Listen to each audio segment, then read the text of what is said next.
Good evening, everyone, and welcome to our remote viewing target of the week discussion. We have several people with us. Happy to have all of you. Everybody is really busy, but we're going to have a lot of sessions to look over tonight. Our target is 121107.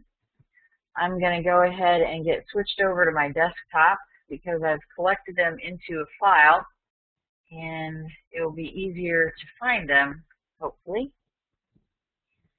And Lynn Buchanan was with us for just a few moments, but he had to go.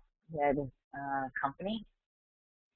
And sorry that we're having some little strobe light. This is not what I want. Little strobe light stuff going here. There we go. Get to the files where everything is. Okay. Now, let's get our feedback up so all of you can get your minds handy. Here is the target for this week. It is a cranberry harvest. I thought it was kind of fitting for this time of year. I don't have an exact location for this image. It came from Dreams Time. And so you can see the focal point are the workers, and I do have some text here. This is not Photoshop. This is a real image, and you can see we've got several gestalts. You've got water, activity, motion, focal point of the large red cranberries that are floating there. We've got people, biologicals working. We've got foliage in the background, biologicals off to the right. This is your only image, so I don't know what else might be at this target, if there are any buildings. Some of the background, it says, and this came from the net, it does not necessarily match with this picture.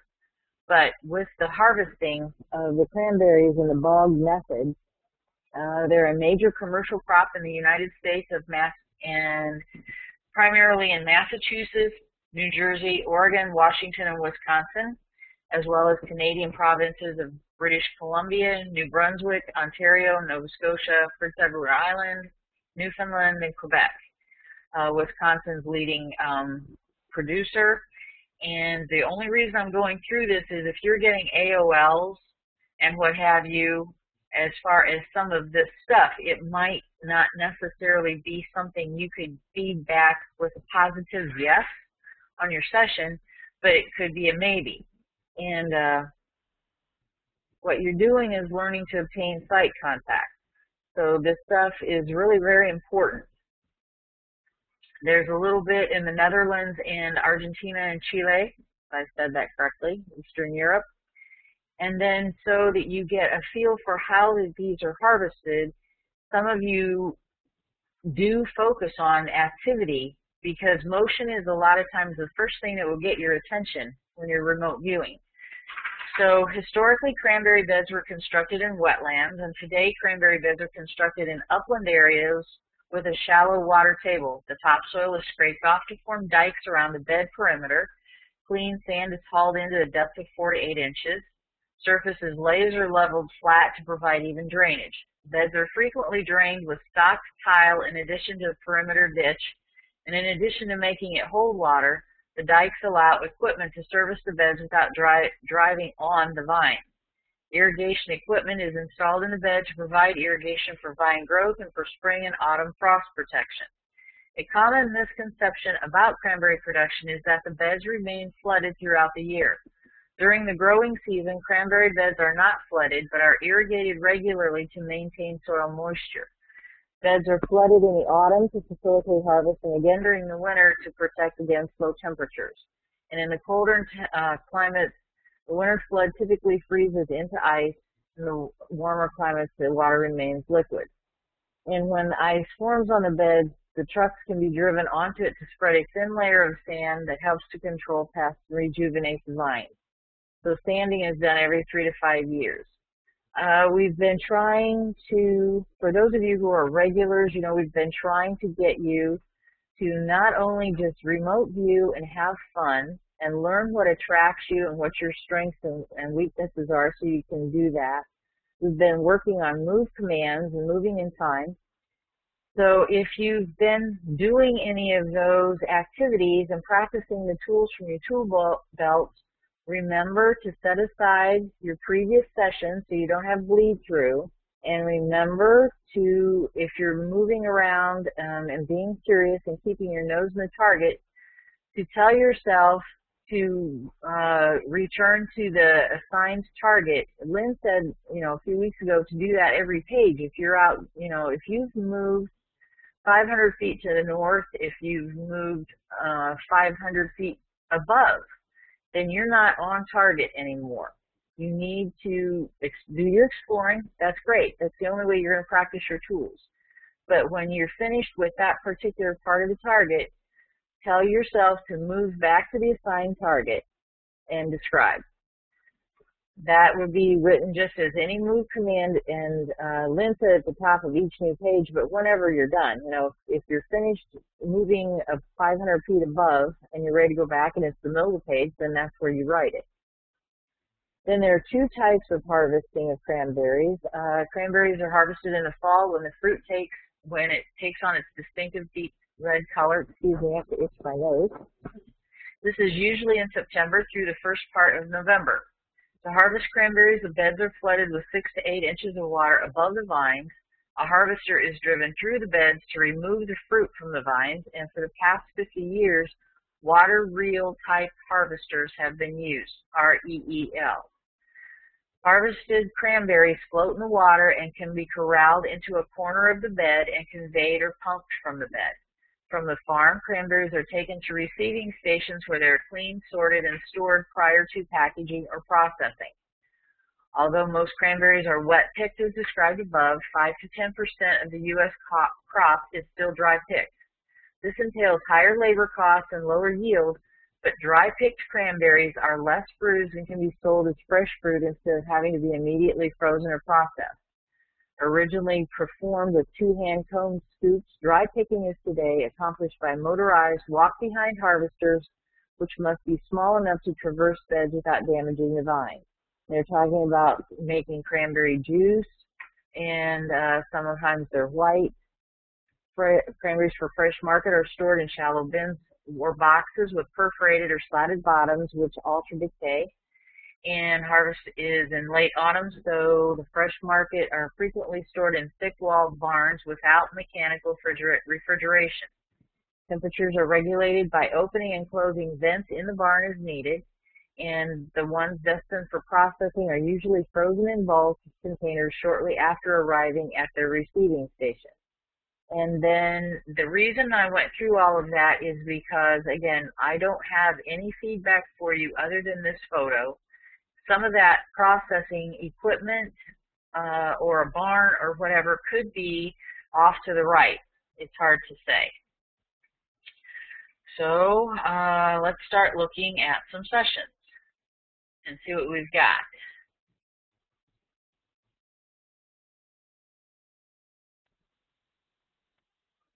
And let's see, I'm just looking at all the names here, and let's see, Deborah's going to have to go, so we'll snag hers. Deborah, if you want to take your mute off and chime in, go ahead. Let's see what you've got. Event, describe the target. You did take front loading, and strong man-made multiple biologicals.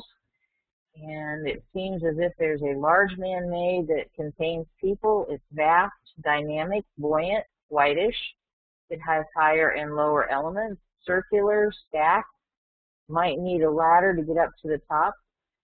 Top has slats. You can see into them. Tubular, reflective layers. There's a flag on it and people on it. And people can look down into the compartment. And it's, people have black and dirty faces.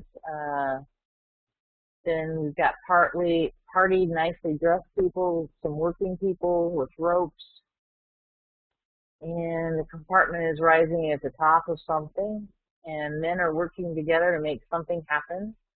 The overall structure is buoyant, which makes me think it's on water. Water can splash up.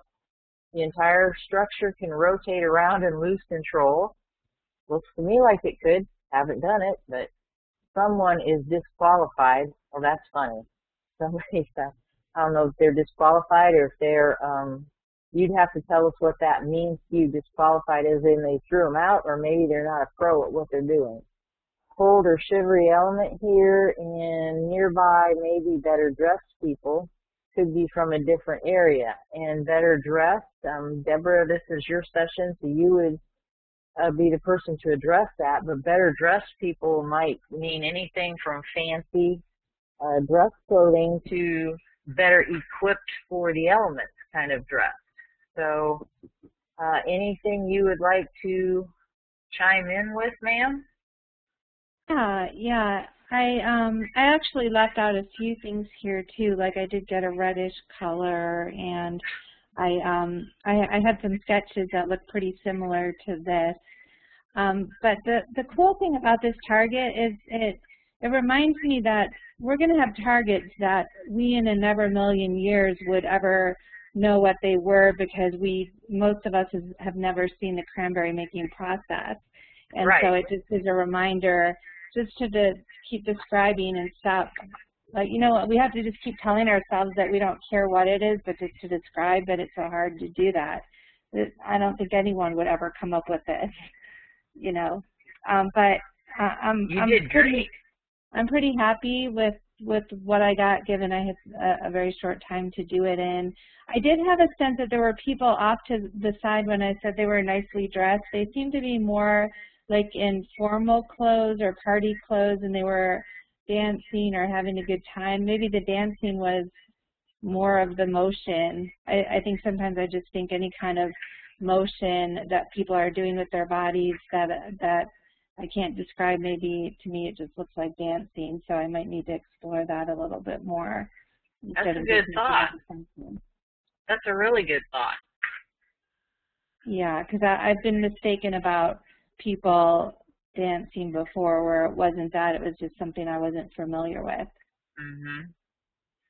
Well, there's some a pile of equipment-like stuff over here to the right, and looks like they've already harvested some of it, or this whatever they call this, what I call tubular boundary looking stuff, the rim. It says there's a pile of it over on the bank. So yeah, and I really got a sense of something round that people were looking into and kind of poking into, and then it seemed like something, there were slats around it, which I think this doesn't have slats, but they said part of the other process had something that had slats in it. But my initial gestalts, I didn't get water, but the more I went into the session, I saw the water splashing up. Yeah. Did you list, I didn't look, I mean, I don't remember. Did you list water as a gestalt? Yes, in my summary I did. Cool. At the top. Excellent. Nice session. You're getting some kudos off over there in the text area. Nice work. I sent that again. I had saved it as a wrong file type. And so I have it. Okay. It came, well, I haven't opened it, but we'll take a look. Okay. And hopefully we're good to go. Okay, Miss Deborah. Very nice work. Sorry about the rush, and I know, same thing here. But thanks for sending it. I really appreciate it, because I think everybody can see that you definitely had good site contact, and you don't always have to sketch the exact picture in your feedback to be able to paint the word picture and describe what's there, and you know that you're on target. Yeah. Well, Thank you. I'm glad I did this. You know, I still kind of always feel bad if I don't really have a couple hours to do a session and really take the right time with it, but it's okay. Thank you. You're welcome. You did great. All right. Let's see what else we can find here. As you watch me play around with my computer. Let's see, Marco, you're over there in Iceland. Are you awake?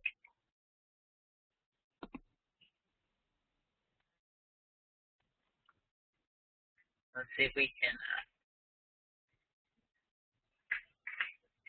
Marco,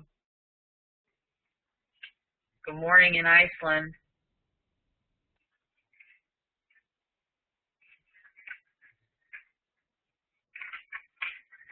Let me just see if you can hear me. Marco, mic check.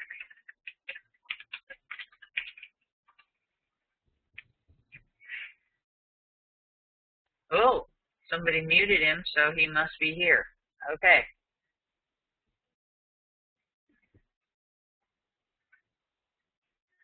Okay, so here's Marco's session. We have 7 pages. And let's see, Marco's, I don't usually launch into what methodology, but just see, Marco's using CRV, has front loading, and he has an early advanced visual or POCA of blue. So he's taken coordinates several times, and he's making a note,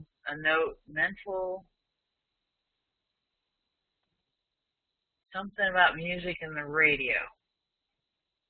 So we're going to scroll down through here and look for some sketches on the way to finding his summary. He's got an AOL straight out of manufacture. There he is. Hey. And here's his sketch with labeling. Let's see, we've got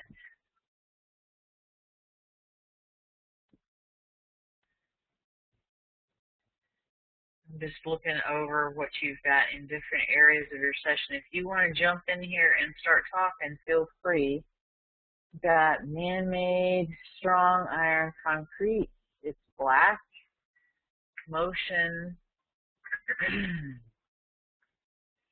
Flow that's natural, elevated, and strong. And those cranberries are floating. And they're trying to corral them into one area. And let's see.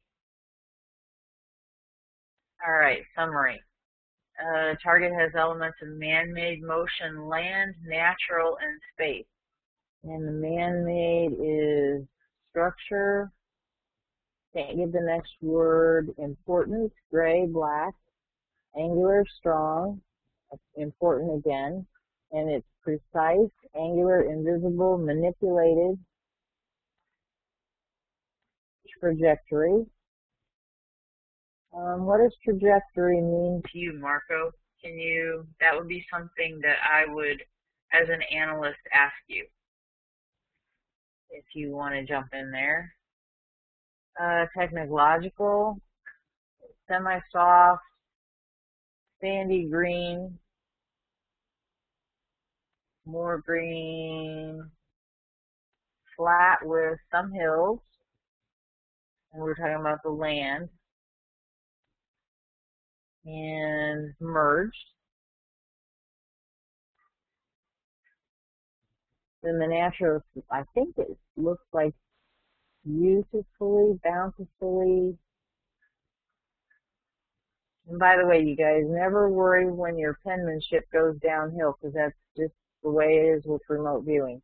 Your handwriting goes to pot and you can't spell anything. It's outside cool. Looks like fragrant, but I don't think that's it. Blue and possibly sunny.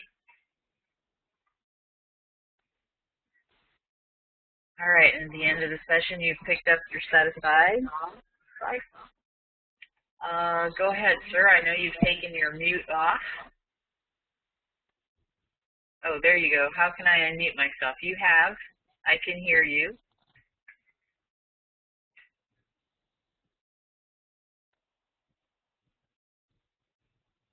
Marco, you can talk. You're broadcasting.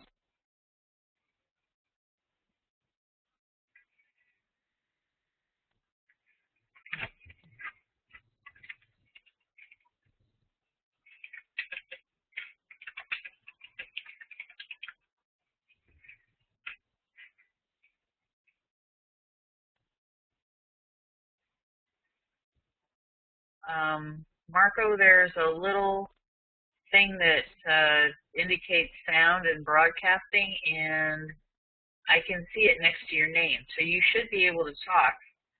Or if something's not working right on your end, you can always type in because we can see that too.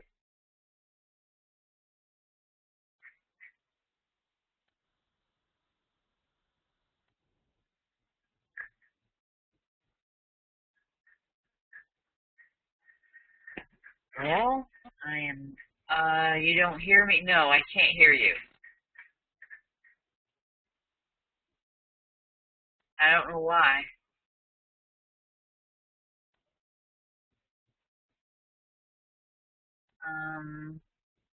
We've not exceeded our amount of mics, so that's not it.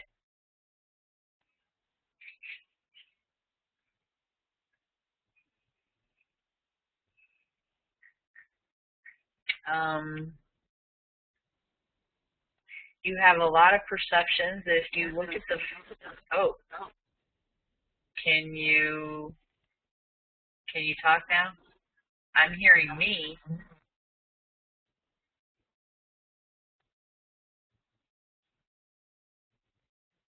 Okay, something's wrong with your audio today.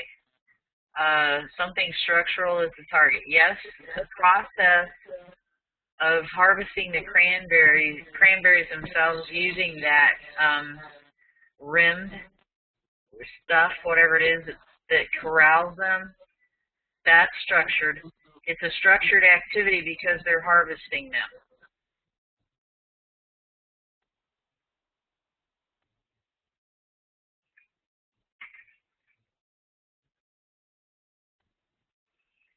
And if you were to score some of these perceptions by themselves, yes, there would be lots of perceptions that are at that target.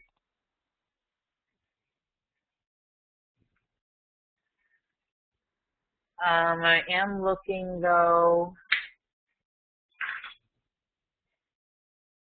I don't see a phase 3 from you. Not sure why. Let me scroll back up. Oh, there you go. You started exploring it again. My bad. Then did you cue yourself with purpose? I'm just looking. Okay. Because you were getting some conceptuals in there too. So I just wondered if they were coming through.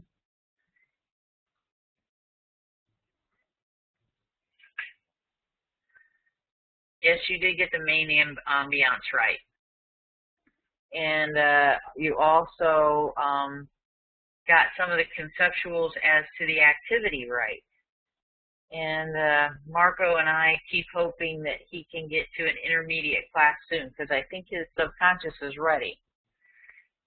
He's kind of held back in structure with being a basic student right now, and I really wish he could start working in the matrix, but he's kind of stuck there in Iceland insofar as he can't get to a class.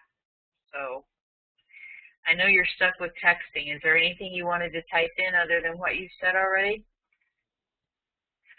Because I think you did good work. And I do think that you're held back by basic structure. And if you could break out of it, if you were allowed to use the matrix, I think you would find all kinds of freedom to explore, and you would do well. But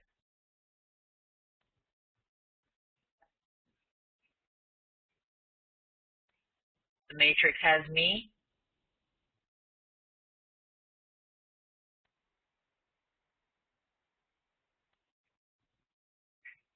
Yeah, you're right about that. It does. Okay, well, if you want to type in, since you're stuck typing and I know you'd rather talk, okay, you're good. All right, we'll close that out then. Thank you for sending. And let's see what we're just going up the line here. We've got, let's see what Russ has got here. I hate to close these windows because then I inadvertently close out all of them. All right, Russ is working from home, and for those of you who don't know Russ, he is a self-taught student working from some online stuff, and I think maybe from Ed Dame's DVDs. Let's see, we've got thin, rising, curvy, erratic, smoky, ring upon the surface, biologicals around, vehicles circle in a row. And let's see, we've got biological motions, different positions around the event location. And you're very good with directionals. You've got south, southwest, southwest, fuel energy, and these in trail and wind and echoing. There may be water nearby. I think there might be. Then other associated outdoors perceptions, the bios seem to be glancing downward, not up. How do you do this? Most action is a rough, bumpy, jerky, body rattling ride. And again, there are machines associated with this. I don't have any to offer, and I don't know if walking in this water would equate that kind of motion, or if the bottom is smooth. But I know there are vines, so I would think you have to be careful not to trip, but I don't know that. And lumbering along as upon an animal, a harness feeling. Money's collected at the event. There is a financial aspect to this target, that's for sure. I don't know if they're doing it right there in the water, but they're doing it for income. And among the goers, it seems to be an odd, unnatural setting. Nervous, tense, alert, frustrated. Personally, yeah, I would think you get those little cranberries corralled. You'd want to keep them there instead of chase them all over that pond again. Emotion by the event creators is curious, cautious, and respectful of. Maybe a magnification used to assist visually. Up and down and back and forth at the site and steppy. And within normal transportation. Bios seen in uniform like male pants, boxers, or swim shorts. Shiny tag on a necklace. Can't say because I didn't blow that photo up, but anytime you guys want to, once I had a target that it was a dam, and there was one little tree at the bottom of it, and I had described this lady to a T, and I just swore. I swore to high heaven that there had to be a female here. And I blew that target up using the zoom, and sure enough, there is a female standing right by the tree, right down to padded, squared shoulder pads, and I described them. So anytime that you feel strongly in your gut and you have the time, you wear out that zoom feature and you go over these target images to see if you can find whatever you think might be there. I'm not doing that to blow sunshine, up your skirt. I'm doing it so that if your subconscious has done good work, I think it really deserves the reward of knowing that you had sight contact. Don't lie to yourself, because if you lie to your subconscious, that it's going to start thinking that's acceptable. So don't waffle, but you never feel bad about blowing up an image with a zoom and seeing if what you found is there. So let's see, we've got next male is uniform pants, smells like a mechanic, sweaters are red, jackets green, sneaker type beige shoes, light hair and tinted glasses, and it's definitely funny, so maybe so. And we've got Barbara and Barbara here as an AOL, and there's a female. And more descriptions insofar as clothing. This is good, what do I want to say, outline form on how you're describing what you're seeing when you've broken it out for you folks who are a little less familiar. When Russ does this, he is like this next male, then he's indented just a little bit, and it's a little tricky when you're working with emails and Word documents that he's indented, that the uniform pants, smells like a mechanic, sweaters are red, go with the description of that male. Then when he comes down to female, shag, cut, blonde, then he's indented again, female shorts, and then sweater, and then back out to females are side by side. So when he indents like this, it tells me, or anyone who's looking at his summary, that he's describing whatever is the not indented above it. And younger bios are huddling up because they're rushed and trying to warm up. I bet it did get cold there. And actions of bios seem elevated above. Wiggly, busy to freeze, jerky, bumpy, random, right to left. One like a bucking horse, one lumbering along, one run galloping, and they're all looking down. And AOL of watery. And the muscles are taut and working hard. And they're doing manual labor. Vehicles swarming, semicircle around. Those would probably be off to the side, so we can't confirm that. But there probably are vehicles on site.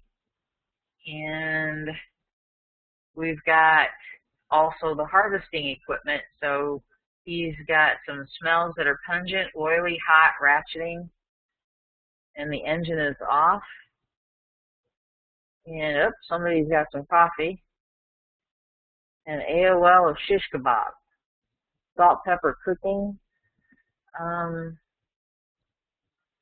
AOL Old Faithful. All right. Terrain seems pines by the point. Some are rounded trees, hardwoods in a small valley. More directionals. And structure may be half embedded, which we can't confirm.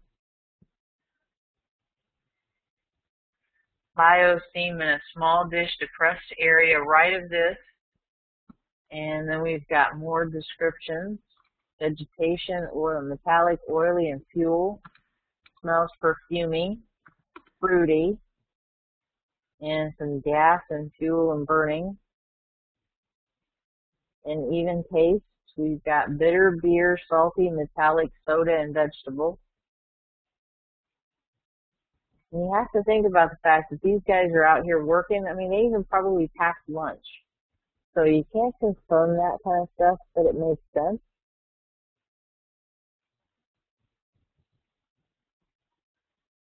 And now we're getting all kinds of dimensionals described and patterns.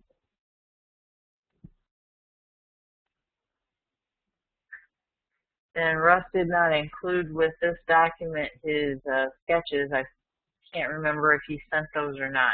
I can dig them up if he did. And my visuals being parachute or hot air balloon-like. Transportation or support vehicles.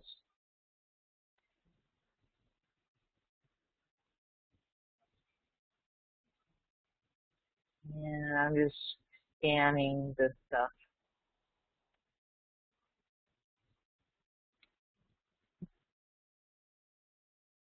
Okay. Then I'm going to go over to see what we've typed in because I knew people were typing. Oh, Marco had to go. At least, even if he had to leave, I'm glad he's getting some sleep. I'm glad we went through a session so he could get out here and get some sleep. And some comments over here in the text about how you did a good job. And the structure is half embedded in the water, Deborah is pointing out. And I'm watching to see whatever comments you want to make, Russ, because I know you have to type.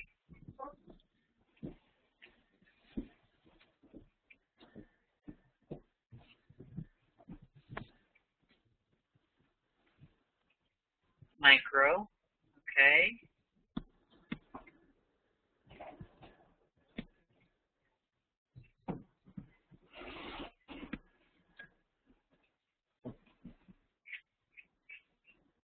Getting some feedback, so I'm muted. Sorry.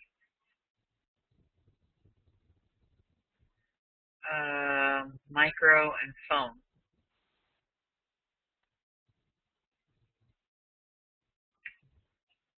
Phone for you, just because you don't. Russ? Can you hear me? Yes. Okay. This is the first time ever we've heard you. Hello. Right. Hi. I sent some sketches basically that just circled around, things circled around, and semicircles, and a picture of a raft, and some truck equipment, and some kind of ATV vehicle. But if you can't find them, that's just what it is. And I bet it's there. I bet you they probably do have some little, because farms have that frequently. They have the little golf carts and stuff and ATVs.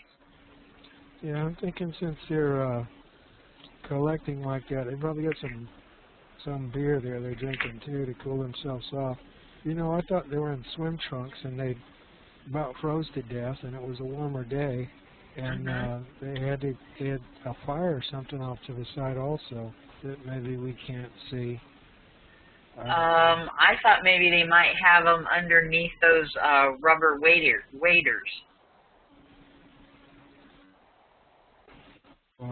What, under the rubber waders? Swim trunks underneath those rubber waders. Yeah, I was thinking, am I looking at their boxer shorts, you know? But I thought really they were swim trunks.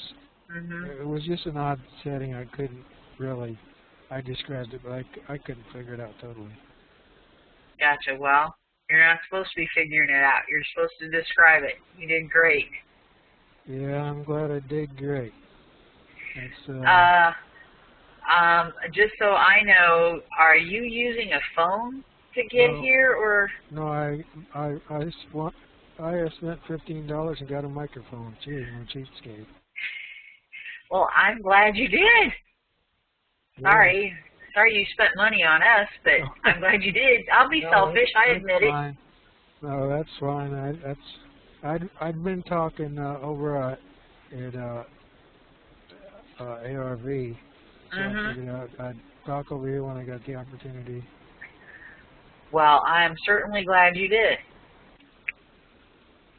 Yeah. Anything else you'd like to say about your session? Not really. I think it's pretty much, I can't say anything more about it. My pictures aren't that great. They're going to show what I talked about. But there was one other odd thing. I drew something that didn't look like a rake. It looked more like a dragging or rocket-shaped sort of item. I think maybe their rakes are odd-shaped, but we don't see any. So I'll have to check that out. Yeah, for all of you behind the scenes, Russ is the investigator. I am apt to get all kinds of emails from Russ after we have a session like tonight while he finds more feedback. And I have been known to say, stop, enough. You need to work the next target and let this one go. Because he finds details like no other, I swear. So, but anyway, I'm thinking that those rakes are great big. I'm thinking I've seen pictures. And they're wide with really fine, with the teeth are really close together, obviously, because you can't let cranberries float between through the teeth. But anyway, I'm sure that you're going to be out investigating. Yeah, I thought they were curved. They might be. Don't know. Yeah. But that's about all I had. You got pretty much, you handled all of it. When you went into the S2, sort of everybody had to hear it 2 times, but that was all I had pretty much. Nice job. Yeah, it was good enough to make me happy anyway. Good. Yep. All right. Well, let's see what else we can find here about this target. Moving on up, we've got Leanne. I just started at the bottom. I'm not doing this any particular fancy. Okay, Leanne is with us for the first time, and she's a student of Pam Coronado's. So I'm going to take your mic off mute, Leanne, so anytime you want to chime in, to kind of see what we do here, we just scroll down through your session. And also, John was with us. We lost John Stewart. He was here for a little bit. I don't know what happened. Anyway, wanted to get a feel for the area if you could, and you don't do this a lot, but you're trying to learn some of the impressions that you have. And I'm not familiar with Pam's methodology. I know it's a mixture of things. I did try and take her course. I downloaded it, but just didn't have the time. So let's see. Before having any information regarding the assignment or task, line being drawn in front of you, red, you seemed heading away from you, drew in 2 humps, made heart-looking shape, and then continued in line away from you. And some kind of gate or doorway, since it was a throughput area, not a living area people pass through, masonry, possibly adobe. So you're seeing a structure, which we're not sure, it may be there. Not sure about the length, couldn't see the other end. It was only a few feet long and had a roof. And other things were round objects with blue and possibly yellow stripes. And there are some blue long-looking things over to the right. We'll go back to that feedback photo in a second. Water and sand and wood, which you AOL'd into driftwood. There's probably wood floating on that water someplace if you start looking. A mammal, possibly a large one, big and fat kind of shape. And a person's face, it was a woman. And a timepiece face, and the face of it was stressed as important. So that would, I'm going to guess, be an AOL, but I don't know that for sure. Or even a P7, something that's you're associating and trying to identify the target. And lots of light blue, maybe sky, backs of copper pennies. Now I'm going to ask you about that. You are seeing the backs of copper pennies. It was the color. It was mostly. Okay. So I was just going to ask you, you're trying to identify the cranberries, do you think? I think so. It was. It's your session. I can't steer you. You have to, decide on your own, and you tell me. But it was more the color that because they weren't like bright, shiny. They, it was more towards like maybe shape and color. Good job. Then you've got a flash of a snake-like looking wavy line of something. Kids playing in water with inflatable toys. Okay, I think that's an effort. I'm converting this into CRV thinking. It looks like your subconscious is trying to identify with something that you can associate with what you're seeing. Probably. But, I want you to not go away feeling badly about this session. Landed on dry dirt and seemed to be barefoot. And a flag being raised and saluted by a couple of military men, can't confirm that. Rocks and boulders. Saw long wooden poles, and they are using rakes. There's even one stuck up in that feedback photo. People were walking around relaxed and walking around a doorway. Large knife blade looking shiny object. Maybe a fan, that's you're an AOL there. And the tourist attraction in Grand Canyon, you AOL that. Lots of looking and walking and looking, then talking going on, more of. And felt like water was very close. There were ropes hanging down. Clear glass or plastic squares, large panes. Saw a man wearing sunglasses and a group of rounded, flat wooden objects that look like a large wooden fan. And they have to have containers to collect these cranberries in, so I'm not saying that they weren't there, but yes, you can see a rake sticking up above. You can see my cursor going right. Here's a rake. They're using rakes.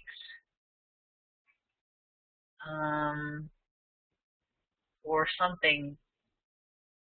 Maybe there's another tool they're using. There are flags here. I can see 2 yellow flags.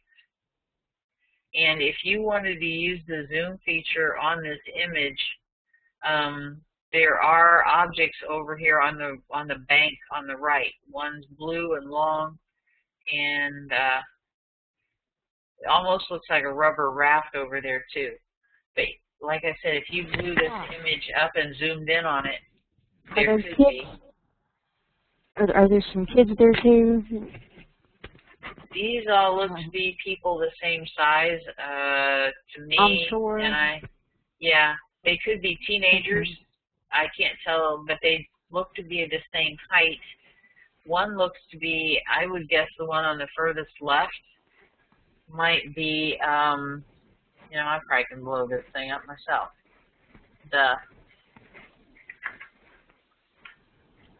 Okay, brace yourself. Let's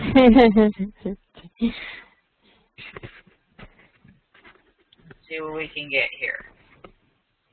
I think I was pretty good coming out of the gate, usually first thing, and then it's hard to tell from there. The line that was making two humps and then going, you know, I saw that. It was like, anyway, first thing. Yep.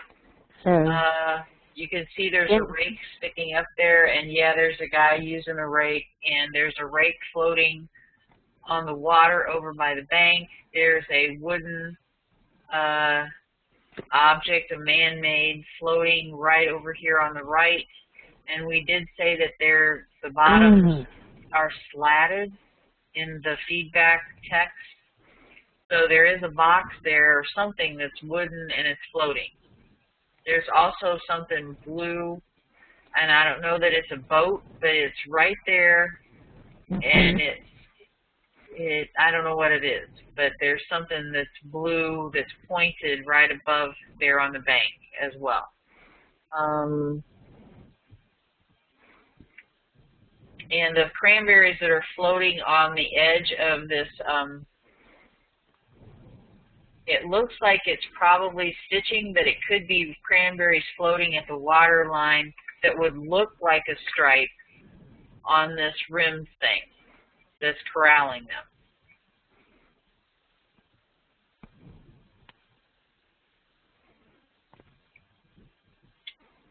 Good work, man. Okay. Your methodology isn't exactly mine, but I can see that you've got sight contact.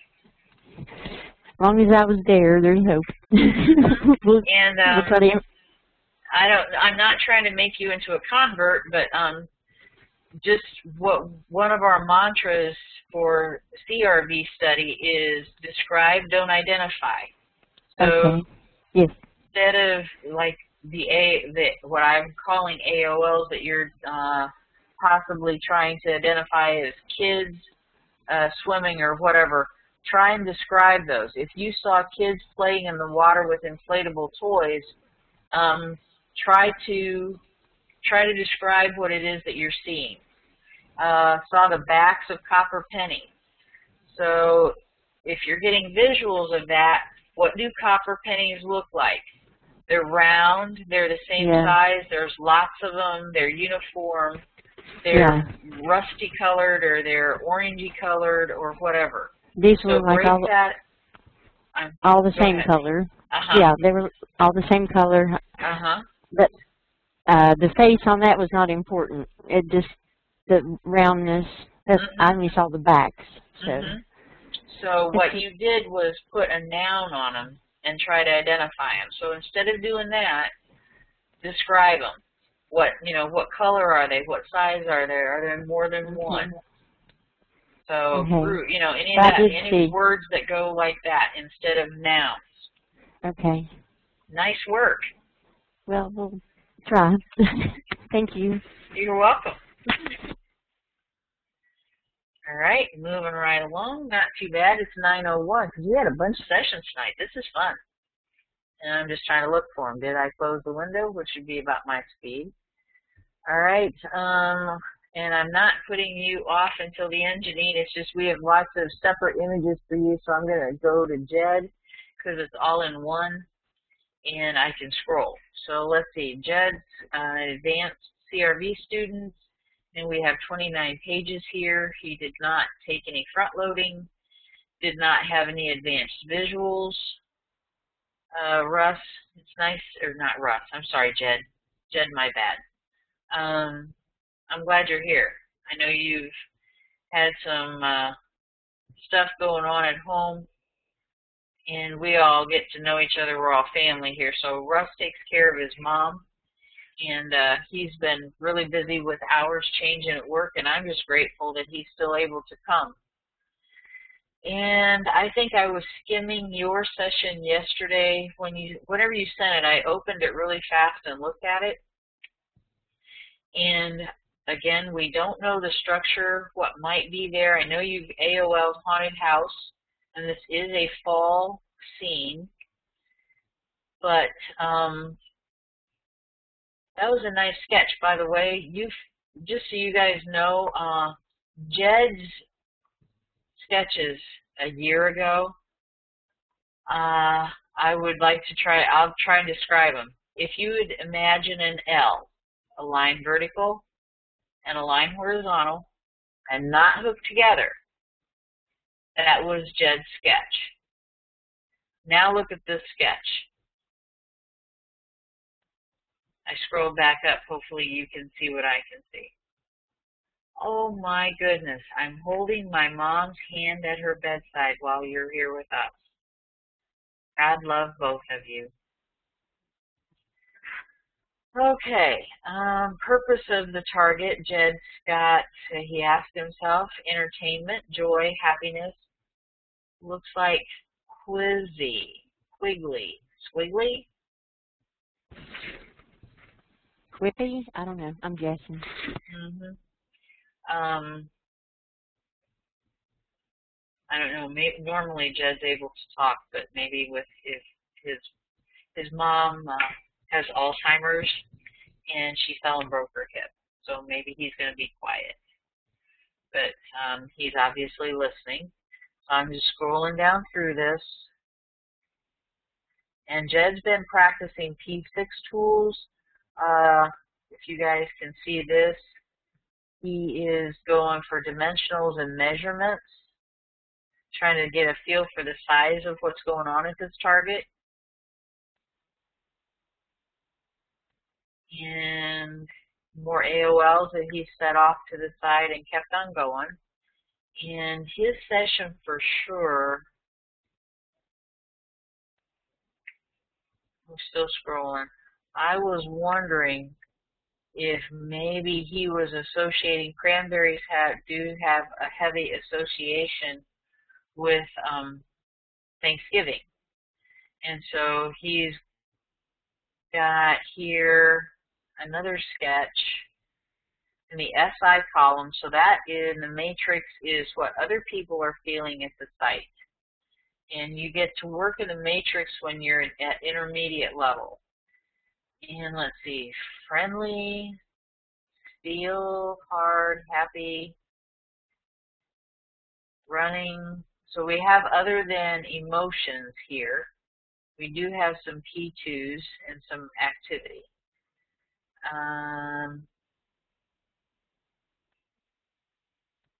Amphitheater, costumes, Halloween, trick or treat.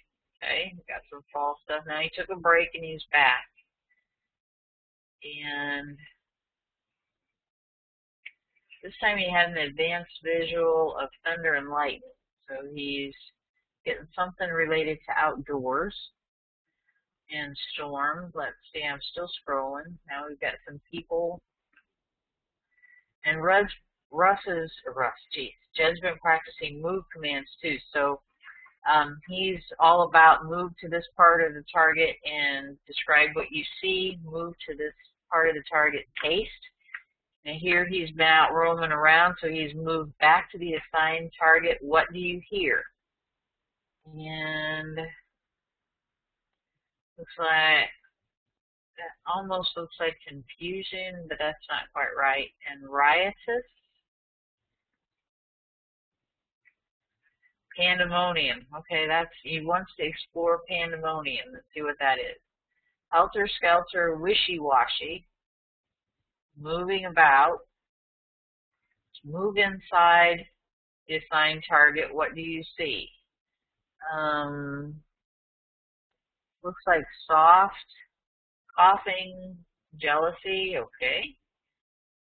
And he's off to the side. He's set aside an AOL of sports and stadiums and contending. He wants to explore that. And if you see here his structure, and yes, this is CRV methodology structure, for the analyst, he's clearly wanting to explore contending to see what that means. So he got the perception contending. He wrote contending underneath of it in parentheses. And then everything that is coming after that perception-wise is related to contending until he tells me otherwise. And he even has down here victory. And I would imagine if you got all these little cranberries corralled and you were able to harvest them, I would personally feel victorious. Job well done. And describe characteristics of contending. Huge, upward, rising, lifting, and something I can't make out. Nervousness, hectic, moving about, pacing back and forth on a stage in front of people. Well, they are at the center of everybody's attention right now, that's for sure. Can't say that they're on a stage as we would typically think of a stage. But let's see, we're on page 19. Let's scroll down to, let's see, move to assigned target, what do you smell? And I'm scrolling down to get to, and move 50 feet above it. What do you see? Again, I'm trying to get to his summary here, because your summary is where you've gone through your entire session. You're still viewing your summary and viewing during your summary, and so you decide what is conscious mind junk that you've put into your session and subconscious mind perceptions. So describing the target's attributes now.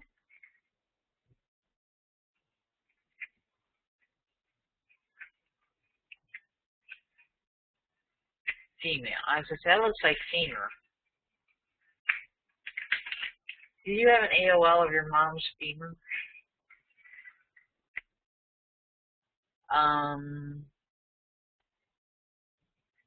Flagpole leaning. There's the rake leaning.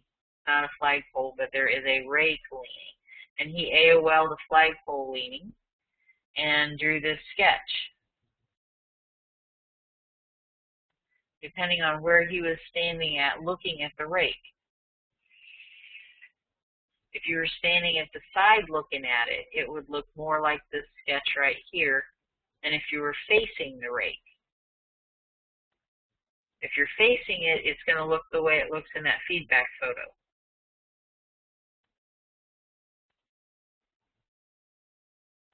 All right, his summaries.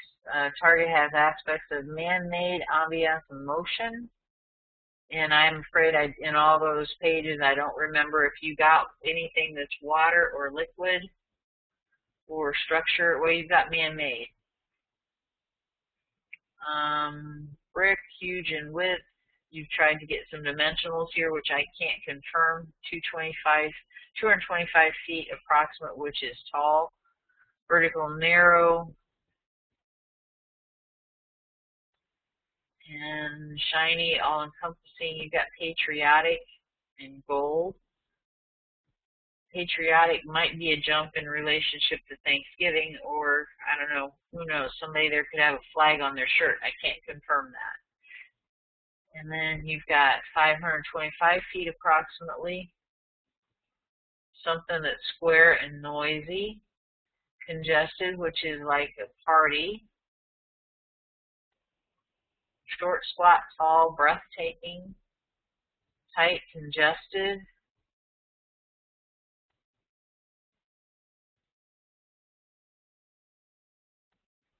Then there's ambience, which is pandemonium, which is moving about, wishy-washy. I think you definitely got some wishy-washy at this target. And contending, which is vectory, nervous, pacing back and forth, rising and lifting. They are lifting those out or doing something. I don't know if they're using some kind of vacuum when they get them over to shore or if they're lifting them out somehow. Another man-made, which is golden dome, orbish, razor thin, leaning, round, tall, large, something and square. Other things you found with the site, a sense of fun, creepiness, competitiveness. I think you were talking Halloween there when you had that thing about creepiness. And then here is an example of the typed version of his session summary. Again, using the indenting.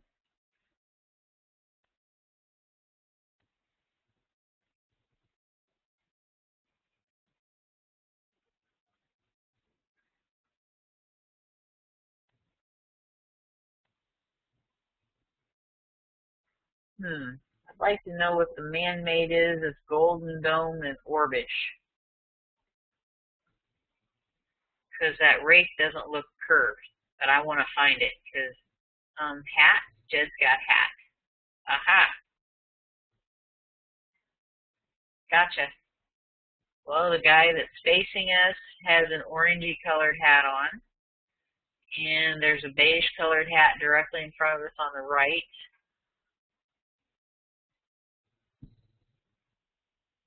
See, that's the stuff I get stuck on when I view. I haven't viewed in a long time. But by Yemeni, if there's something there, I'm getting golden and orbish, I'm looking for it. And nurse is in the room. I see. Are you at the hospital? I don't remember if where your mom's at this point. Great. I'm a nurse. You'll be freaking the nurse out. You're doing what? Oh, we're just describing, this picture in an envelope that nobody knows what that is until we open the envelope. I'm looking to see if you have anything you want to add. So I don't know if you want to talk or text.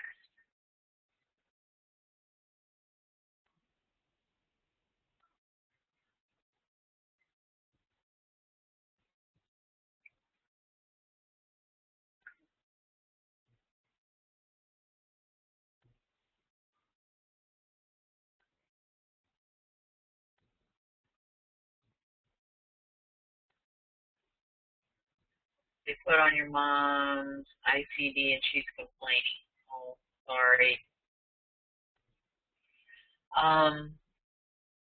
Nice job with the P6 tools. I'm really sorry we can't confirm like how big this thing is for you, so you'd know if you got it. If you're doing time, obviously, if you have a time when the feedback photo was taken and you're trying to do time measurement, then you can confirm it. But anyway, you have to practice, and it was good. Your structure looks good. I'm sorry about the distracting thing. I'll keep watching. I know you're trying to do two things at once here. And considering how busy you are, you found time to crank out a 29-page session. Hats off to you.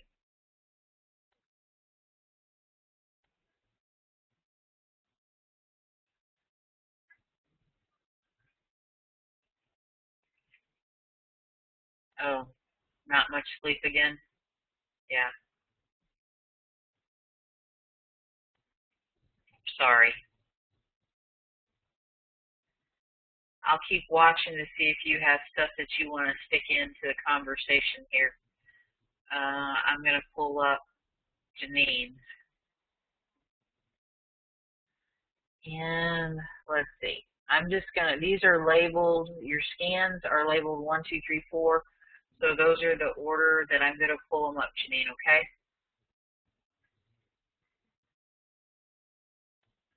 All right, so we've, and this has got page 2. Let me,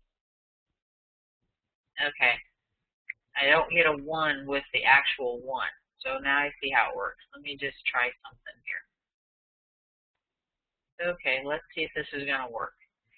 Let's see, Janine's learning from home. I don't think you've actually, was it you that just told me you had like a introductory course to the 3 phases, phase 1 through 3 or stage 1 through 3? Was that you? There are two of you I get confused because your name both starts with J and you both started coming at the same time. There you go. You had an evening workshop. Did you just tell me this in an email? Was that you? Okay, good. We're on the same page then. All right. So you had an early advanced visual of athletes and gymnasts. So technically not quite exactly right as far as a sporting event, unless these guys do sports on the side, but they are definitely using their muscles for this activity. All right, so she's stage 1, got site contact, took her coordinates twice, got her ideograms. She's got flowing and biological. So those are her 2 gestalts that she's going to start working with. And then we're on page 2, we're already into stage 3. Just right here on page 2, she has a structure, which I'm sorry I can't confirm for you. And since I am talking to Janine, you're brief, yeah. Get the information, get out. You didn't get any water. All right, so you're a landlubber. What can I say? Then it looked like you took a break and came back. Is that right? Because you got stop at 4:15 a.m. You're also a night owl. See if I can't get this thing. This thing pops up in the middle of my sharing here, whether I want it to or not, and gets in my way. All right, looks like you took a break and you're back again. 1:30 a.m. Jeez. You're getting, all right, let's look at your ideograms here. You've probably actually got complex ideograms. You've got lots of stuff. This is a big ideogram for man-made. Did you get man-made before? New. Okay. You are getting, I would say, lots of gestalts in one ideogram. Then down here, you've got in your IAB sequence on the second one on this page, you've got B as complicated. All right, I mean, if you've got a 400-word ideogram vocabulary like Lynn, you actually might have an ideogram for complicated. However, I think you're working the target already and you're getting perceptions. And complicated is actually oh gosh, it's a C word. What am I saying? Concept. So whatever this is complicated. So what you should be doing or trying to do is having your main gestalts, land, motion, water, air, space, those should be your B's. Like up above is man-made. So this next one should be a B as well. So hopefully someday we could just do a little mentoring. We don't have to make anything big and bad out of it since you've had an introductory session, and maybe we can start fine-tuning your structure just a little bit. And let's see, you've got all kinds of fresh air, cool energy. I can't vouch for the parties or the candles. Okay, it was you. You and Jed, I almost thought maybe you were going to be making some association with Thanksgiving with this, but you're getting a structure that's rounded at the top that could be at the feedback that I can't confirm, and you're also getting an AOL of birthday party. So you've got a table, noise, a cake. You've got both male and females. And let me see if there's any more images. Oh, just your summary. Okay, you've got a frame structure on rather flat terrain. Can't vouch for it. Seems to be an old-fashioned front room like a parlor with furniture up against the walls like past emotions and drama. Another area seems to be a long rectangular table with a lot of people and somebody sitting at the head like party or celebration. Had things running through your head before I ever started the session and had difficulty in setting them aside. I was having difficulty in perceiving anything, so it's fairly brief. Okay, so if this is a working activity, you know, at some point these folks did probably need to eat. So I can't rule that in. That would even be waffling, and I can't even venture a yes on any of that. But if we could fine-tune your structure just a little bit, had someplace I was going with that. Just a second, maybe it'll come back here. Let's see.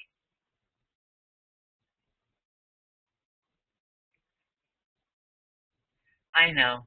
You're having trouble setting aside because stuff was going through your head. Well, I'm not saying that you're going to be able to empty your head completely, but if we pull up Jed's session, let's see if you did. This little WebEx thing's driving me crazy. Nope. As far as your administrative stuff up here, let's pull up Jed's session for you to take a look at. And this might help you. And this is in the 7th sense, so I always feel like I'm not giving Lynn's training programs away because you can find this stuff online and in books if you just know, if you're persistent and you know where to dig. I'm just explaining it. So up here in the administrative session, Jed's got his name. And just so you know, you do not have to put your name up here if you want to remain anonymous, because some people who are in law enforcement and are doing sessions operationally really don't want to be out in public. So that's up to you. We have viewer numbers when we're Lynn students. So he's got his name, the date, and the time. Then he's got Wilmer Folding Desk. That's your location. That becomes important as sometimes you'll find out after you've done this for a while that some of your work happens best when you're at your desk or at the kitchen table. You do lousy work when you're sitting on the couch. So it's kind of niggly, people think, and it doesn't pay for you to say that you're in Dallas. If you put location down, you're in Dallas. Well, that's nice. Dallas versus Louisville, you know, whatever. But it's more where you are that you're doing your best work. And you will only learn that over time. Maybe if you're sitting in the recliner, you just can't get comfortable, or you just don't have that work ethic associated with that environment. So then you're coming down to monitor. In the unit, they trained with monitors. We train that you are your own monitor. You're working on your own. So monitor, none. Observer, none. POCA, that's in Lynn's terminology. We won't get into the semantics why Lynn changed out his terminology. He thought he needed to for Ingo's copywriting, which didn't happen. So POCA is preview of coming attraction. Or if you're strict into what came out of the training program and the research, it's advanced visuals, or AV. So preview of coming attractions, Russ didn't have any. preview of coming distractions. Now here's what you're having trouble with, stuff going through your head that you can't get shut off. So what we advise is that things that could possibly distract you during your session, you're going to set them aside. They're your real life stuff. So things that might distract Russ were his mom and traffic, previous sessions, temporal attractors, which would be something that he would get pulled off target for. Like if they were, you know, right off to the right, maybe they were having a big hullabaloo or something associated with this, that he might be his attention be drawn to that instead of the target. And fear of failure.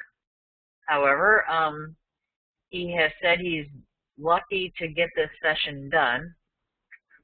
And so underneath preview of coming distractors, he sort of forgot, but I'm sure he did mentally, his what you would call set-asides, or SA. And there's a mantra. You go through every one of these distractors one at a time, and you tell yourself out loud. You're always talking out loud because you are your own monitor. Like, okay, mom's not feeling good. She might, you know, need me during the session, but that's okay. I can take a break. I need to practice taking breaks anyway. So, and you keep it in present tense. So for now, I'm setting aside worrying about mom distracting me. No, for now, I'm not. See, I do this out loud every time I mess it up. So for now, I'm not worrying about mom distracting me. I'm setting aside mom distracting me. Then we'll go down to fear of failure. Fear of failure. I want to do a good job with this session.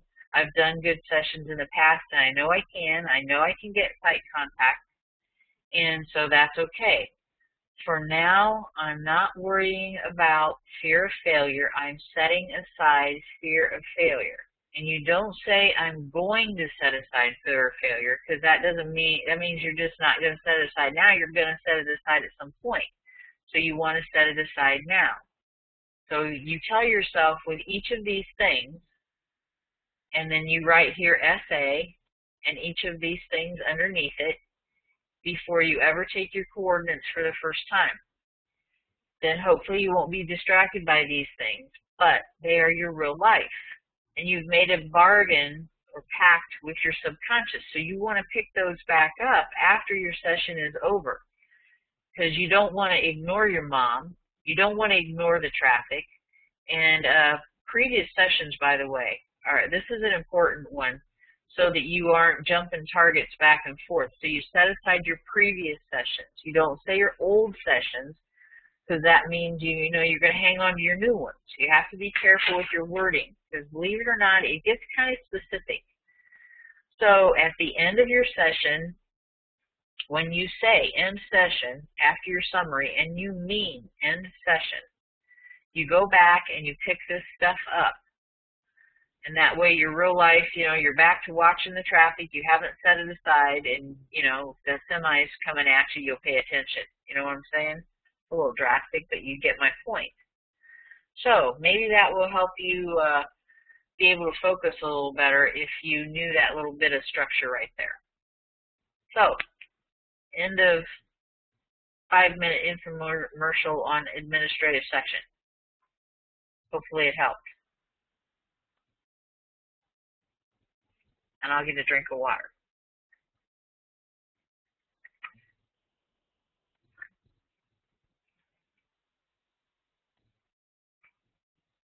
And I'm looking to see if you had anything to type in.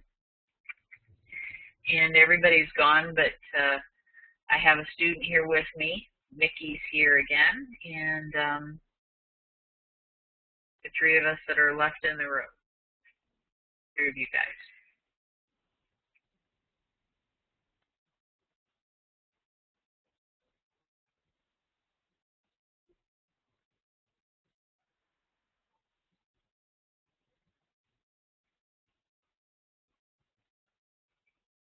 And I have a target, 2 more targets up. There's one 2 weeks from now. We have the holidays to kind of juggle, and then one on December the 12th. If we're every 2 weeks, then that would put us right at Christmas Eve, which that's not going to fly. I'm not sure if I'm going to try and put another one up in December or not yet. I'm just trying to decide.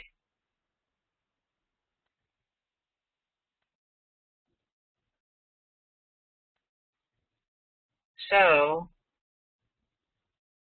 Miss Janine, do you have any comments on your session? I think you have site contact.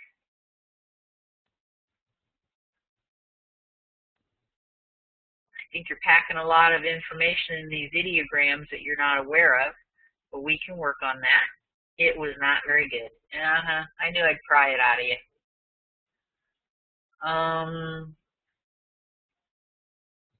We can't confirm that there's not a structure there.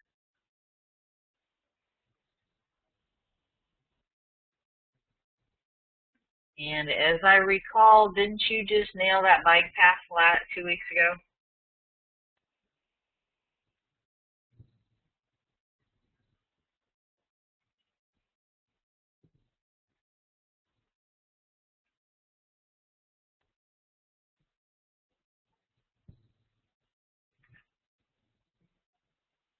All right, well, we all have slumps, so I won't be telling you that you're not having a slump, but just keep, that's what I thought. You got bikes. I thought so.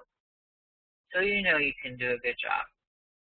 So I'm not going to say you blew this because we only had one picture to look at, okay?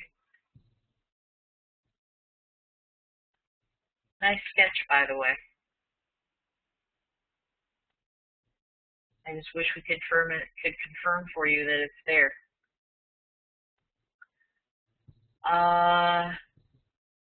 And do you know where the practice targets are that Lynn and Lori have available? Do you know how to find those?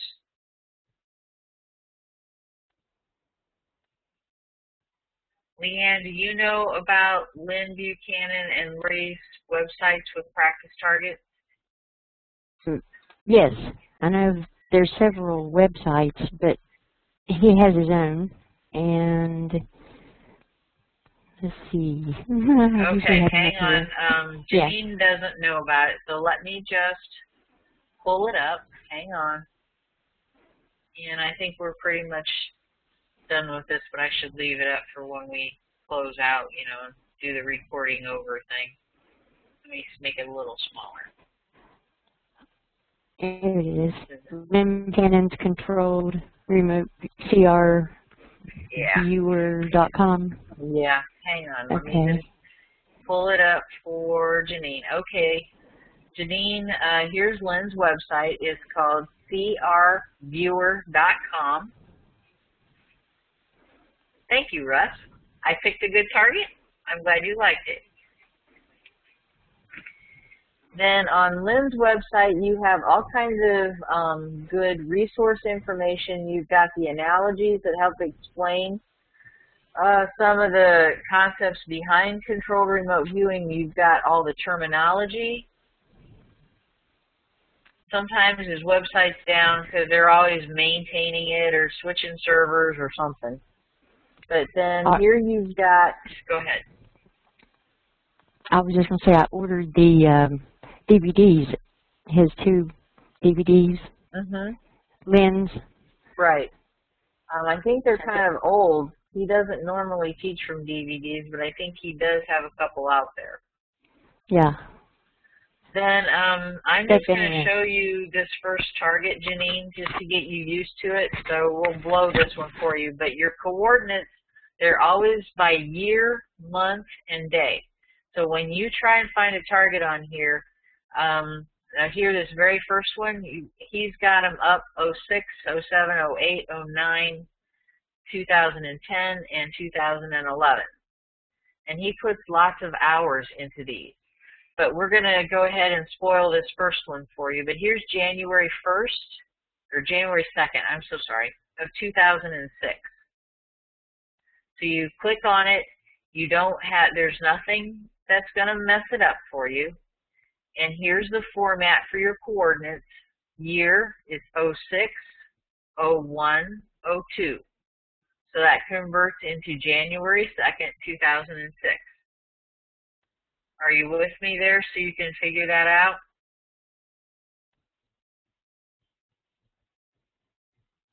And okay, then you do not have to take front loading.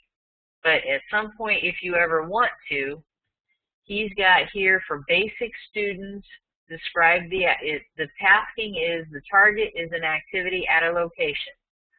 So all the bazillion activities at all the bazillion locations in the whole world, all this is telling you is if you are doing this in CRV structure and you're a practicing student, you can start to learn to focus your work. So basic students, their job would be to describe the activity and or the location. Intermediate students describe both and the activity's purpose. Advanced students located on the dowsing map and sketch the target or the location's layout. So then, if you're an advanced student, here would be a dowsing map for you. And if, for all students, here's the feedback. And there's usually some explanation with it, usually 2 or 3 pictures.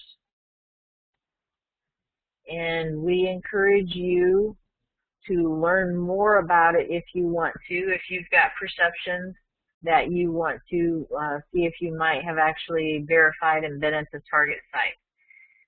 And Russ, I don't know, Ed Dames, I just got Q and word list from his site. Gotcha. You've come a long way for somebody who, I thought maybe you'd had his DVDs. I couldn't remember. So that's Lynn's site. So that is got enough targets on it that that'll keep you busy for a while. And then Lori's, we can pull that up. Hers is www.intuitivespecialist.com. And then Lori is an instructor. She, I don't know if you are familiar with her. She taught me basic, and she is a student of Lynn's for 10 years before she went out on her own. But she now has her own business, and she teaches, travels all over. And if you scroll down here, she's got RV targets. And hers, she has a lot of them. They're not as time intensive as Lynn's. But I will go ahead and show you this first one. If you wanted to do front loading, it's an activity at a location, describe the target. And then your feedback obviously is over here to the right. And it's a campfire, and your only feedback information that goes with it is usually right with the photo. Warming up at Christmas, Alamogordo. We're outdoors standing around the campfire. It's cool outside, and the area is around is mountainous. So you do have a little bit of feedback information. So there you go. I would recommend these 2 sites. There are more around, but I can get my hands on them fast, and they've got enough targets to keep you busy for a while. Also, I don't mean to sound, I don't know. I don't want to slam any trainers, because there's badness in the world, but your subconscious is like a little child. It matures, but we don't give you targets with a lot of emotional mayhem at the site.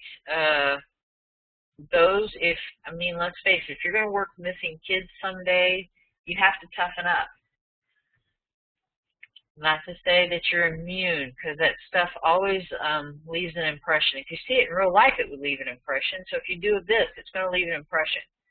So, while you're in practice and training, we don't have you view any sites like that that would be, what I would say, distasteful or emotionally disturbing, unless you have a particular problem with something like heights or swimming. You know, if we've got a water park and you're definitely afraid of water, you know, I'm sorry. We don't mean to give you something that makes you feel uncomfortable, but that you do have that opportunity to be exposed to that. So I just wanted to let you know. Lynn got to the point that he's putting a disclaimer on all his targets now. This could have some emotionally disturbing content for others. Well, water park, you hate water, I'm sorry. Horse races, you don't like abusing animals, really sorry, didn't mean to offend you, but it's a horse race. So, sorry you're allergic to strawberries. We just gave you this really beautiful scene with strawberries in it, but if your throat closes up when you are around strawberries and it makes you uncomfortable and you don't want to view it, listen to your subconscious and get out of Dodge. Just close out the session and open a feedback photo and figure out what it was that you did not like. Okay, another windy infomercial, but hopefully that will help. And when you do have some time, I know everybody's crunched for time, so when you do have some time to practice, maybe now you've got a few more resources that you didn't have before.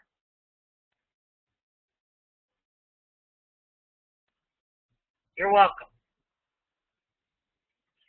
And I think with this it is 9:43, and I'm going to have to go. I have a few things to do here this evening and working tomorrow, so you are very welcome. And I'm happy everybody was able to do sessions, coming in at the last second. And anyway, I think we all learned something tonight. Thank you for turning them in so we could all learn together. I appreciate it. Did you find the dog's home? Believe it or not, yeah, that was 2 weeks ago. I had the little dog here.